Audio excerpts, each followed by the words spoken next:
بسم اللہ الرحمن الرحیم۔ شروع اللہ کے نام سے جو بڑا مہربان اور نہایت رحم کرنے والا ہے۔ السلام علیکم ورحمۃ اللہ وبرکاتہ۔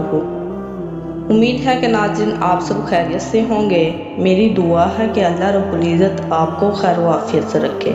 پیارے دوستو، آج کی ویڈیو میں ہم بات کریں گے حج مقبول کی نشانیاں۔ جاننے کے لیے ویڈیو کو آخر تک لازمی دیکھیے تاکہ مکمل معلومات آپ تک پہنچ سکے۔ بڑے بڑے عالموں نے فرمایا ہے کہ حجر اسود میں کسوٹی کی سی خاصیت ہے، یعنی اس میں یہ اثر ہے کہ اس کے چھونے یا چومنے کے بعد ایسا آدمی ہوتا ہے اس کی اصلی حالت ظاہر ہو جاتی ہے۔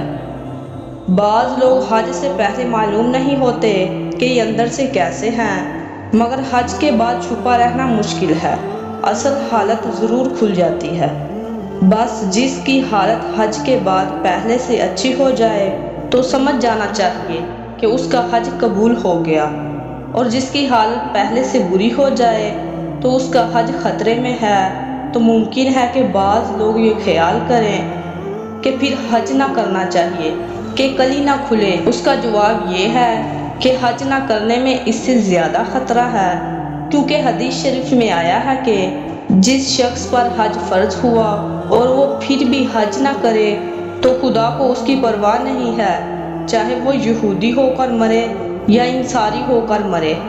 بس اگر حج نہ کیا ہو تو برے خاتمے کا ڈر ہے، اور حج کرنے میں تو یہی ڈر ہے کہ کلی کھل جائے گی، وہ بھی اس وقت کے اس کے آدابوں میں کمی کی جاوے، ورنہ اکثر یہی ہوتا ہے کہ شوق اور محبت کے ساتھ جو حج ادا کیا جاتا ہے اس کی برکت سے دینداری بڑھ جاتی ہے۔